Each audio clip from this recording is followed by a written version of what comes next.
안녕하세요. 여러분의 재정학 길잡이 경제학장 박사입니다. 세무사 시험 준비하시는 분들이라면 모두가 보는 그 책, 바로 정병렬 선생님의 재정학 연습이죠. 그중에서도 많은 분들이 헷갈려 하시는 조세 제도의 개혁 파트, 오늘 저랑 같이 아주 시원하게 한번 파헤쳐 보겠습니다. 이 질문 정말 좋은 질문이에요. 아마 지금 이거 보시는 분들 다 고개 끄덕이고 계실걸요? 그쵸? 매년 연말정산 시즌만 되면 머리가 지끈지끈 아프고 아니 작년이랑 또 뭐가 달라진 거야? 싶잖아요. 바로 그겁니다. 도대체 정부는 왜 가만히 있질 못하고 자꾸 세법을 건드리는지, 그리고 그게 또 왜 그렇게 힘든 일인지 오늘 제가 확실하게 알려드릴게요. 자, 본격적으로 시작하기 전에 이 두 단어부터 확실하게 구분하고 가야 돼요. 조세 설계랑 조세 개혁, 이게 비슷해 보여도 완전히 다른 얘기거든요. 조세 설계는 말 그대로 하얀 도화지에 가장 이상적인 세금 제도는 바로 이거야 하고 멋진 그림을 그리는 거예요. 완전 이론적이고 이상적인 거죠. 근데 여러분, 현실이 그런가요? 아니죠. 우린 이미 수십 년 동안 이어져 온 막 스파게티면처럼 얽히고 설킨 기존의 세금 제도가 있단 말이에요. 이걸 더 좋은 방향으로 조금씩 고쳐나가는 거, 이게 바로 조세 개혁입니다. 훨씬 현실적이고 그렇기 때문에 100만 배는 더 어려운 과제라고 할 수 있죠.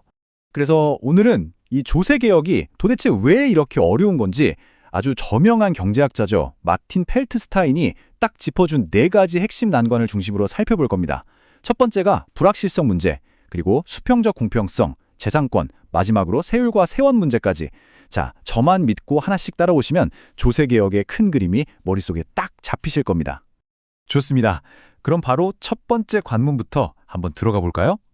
바로 불확실성의 문제입니다. 우리 교재 472페이지 딱 펴보시면 바로 나와요.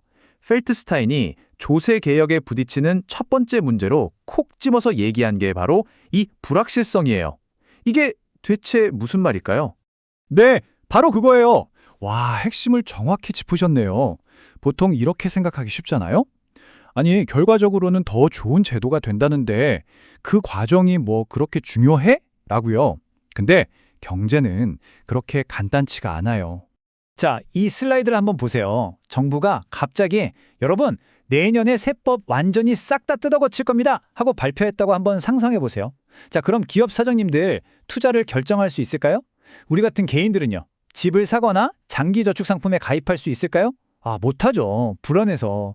이렇게 미래를 예측할 수 없게 되면 모두가 중요한 의사결정을 미루거나 아니면 아예 이상한 결정을 내리게 되는 거예요. 이게 바로 사회 전체의 손실, 즉 후생 손실로 이어지는 거고, 더 나아가서는 정부 말은 믿을 수가 없어 하는 신뢰도 하락까지 가져오는 거죠. 그러니까 개혁의 결과가 아무리 좋다고 해도 그 과정에서 생기는 이 불확실성이라는 안개 자체가 어마어마한 비용을 만들어내는 겁니다. 아시겠죠? 자, 그럼 이제 두 번째 난관으로 넘어가 보겠습니다. 이것도 정말 중요한 개념인데요. 바로 수평적 공평성의 문제입니다. 교재 473페이지에도 아주 잘 설명이 되어 있습니다. 조세 개혁이 아무리 효율성을 높인다고 해도 이 수평적 공평성을 깨뜨리면 엄청난 저항에 부딪힐 수밖에 없다는 거죠. 그럼요. 경제학 용어들이 다 그렇죠, 뭐. 좀 딱딱하고 와닿지가 않잖아요. 제가 진짜 귀에 쏙쏙 박히게 쉽게 설명해 드릴게요. 수평적 공평성. 이거 아주 간단하게 말하면 끼리끼리는 똑같이 이겁니다. 비슷한 상황에 있는 사람은 비슷하게 대우해야 한다는 원칙이에요. 그러니까 세법 바꾸기 전에 똑같이 벌고 똑같이 살던 두 사람이 있다고 쳐요. 그럼 세법을 바꾼 후에도 이 두 사람의 상황은 여전히 비슷해야 한다는 거죠. 누구는 갑자기 로또 맞은 것처럼 좋아지고 누구는 갑자기 길바닥에 나앉게 되면 그건 공평하지 않다는 거예요. 이 예시를 보시면 그냥 바로 하실 거예요. 자, 여기 A씨랑 B씨가 있어요. 둘 다 소득, 가족, 모든 조건이 똑같은 그냥 평범한 직장인이에요. 그래서 개혁 전에는 세금을 똑같이 100만 원씩 냈어요. 자, 그런데 정부가 갑자기 반도체 산업이 미래 먹거리다 하면서 관련 기업 종사자들한테는 세금을 깎아주기로 법을 바꿨다고 해봅시다. 근데 A씨는 운 좋게도 반도체 회사에 다녀요. 그래서 세금이 80만 원으로 줄었어요. 완전 땡큐죠. 근데 B씨는 어떡하죠?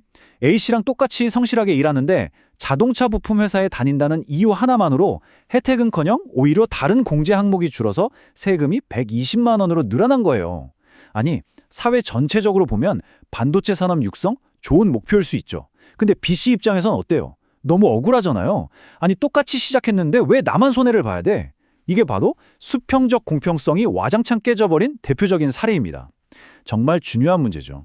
세 번째 난관은요, 훨씬 더 근본적인 문제입니다. 바로 재산권 보호에 관한 이야기예요. 우리 교재에서도 딱 집어서 강조하고 있잖아요.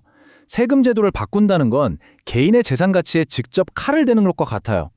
예를 들어서 어떤 사람이 예전 법을 철석같이 믿고 특정 자산, 부동산이나 주식 같은 데 투자를 했어요. 그런데 갑자기 세법이 확 바뀌어서 그 자산의 가치가 하루아침에 반토막이 났다고 생각해 보세요. 이건 그냥 운이 나빴던 걸까요? 아니죠. 국가가 개인의 재산권을 침해한 걸로 보일 수 있다는 겁니다. 그래서 조세개혁은 항상 이 재산권 보호라는 아주 큰 원칙과 부딪힐 수밖에 없는 숙명을 안고 있는 거죠. 자, 드디어 마지막 난관에 도착했습니다. 이건 앞에 나온 것들보다는 조금 더 기술적인 문제인데요. 바로 세율과 세원의 문제입니다. 그죠? 딱 그 생각 들죠? 보통은 어디에다가 몇 퍼센트 세금을 매길까? 이걸 같이 묶어서 고민할 것 같잖아요. 근데 이론적으로 따져보면 그게 올바른 접근 방식이 아니라는 겁니다. 자, 논리적인 순서는 이렇습니다. 스텝 1, 먼저 사회 전체적으로 가장 좋은, 가장 이상적인 세율 구조가 뭔지부터 정하는 거예요. 그리고 나서 스텝 2, 그 결정된 세율에 맞춰서 과세 대상, 그러니까 세원을 어떻게 할지 정해야 한다는 거죠. 예를 들면 이런 거예요. 우리 사회의 최적인 소득세율은 20%야 라는 결론이 먼저 나오고 그 다음에 자, 그럼 이 20% 세율을 어디까지 적용하지? 월급에만? 아니면 주식으로 번 돈에도? 집 팔아서 번 돈에도? 이렇게 범위를 정하는 순서가 되어야 한다는 겁니다. 이 순서가 뒤바뀌면 굉장히 비효율적인 제도가 만들어질 수 있다는 거죠. 자, 오늘 진짜 중요한 얘기들을 많이 나눴습니다. 머릿속이 좀 복잡하실 수도 있으니 마지막으로 한눈에 딱 들어오게 핵심만 짚고 넘어가 볼까요?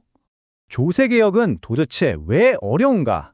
첫째, 개혁하는 그 과정 자체, 그 불확실성이 경제의 비용을 만들어요. 둘째, 아무리 목표가 좋아도 비슷한 사람들 처지를 다르게 만드는 수평적 공평성 문제가 생길 수 있죠. 셋째, 옛날 법 믿고 투자한 사람들 재산권을 침해할 수 있고요. 마지막으로 세율과 세원을 정하는 논리적인 순서, 이 기술적인 어려움도 무시할 수 없습니다. 이 네 가지 머릿속에 꼭 저장해 두셔야 합니다. 자, 오늘 배운 내용을 바탕으로 제가 여러분께 마지막 질문 하나를 던지면서 마무리할까 합니다. 만약에 말이죠, 사회 전체의 파이는 더 커지는데 그 과정에서 누군가는 반드시 손해를 봐야 하는 효율적인 개혁이 있어요. 그리고 반대로 파이가 더 커지진 않지만 아무도 억울한 사람이 없는 공평한 개혁이 있습니다. 이 둘 중 하나만 선택해야 한다면 여러분은 어떤 가치를 더 중요하게 생각하시겠습니까? 조세개혁의 딜레마는 바로 이 지점에서 시작됩니다. 한번 깊이 고민해 보시면 정말 좋을 것 같습니다. 오늘 정말 수고 많으셨습니다.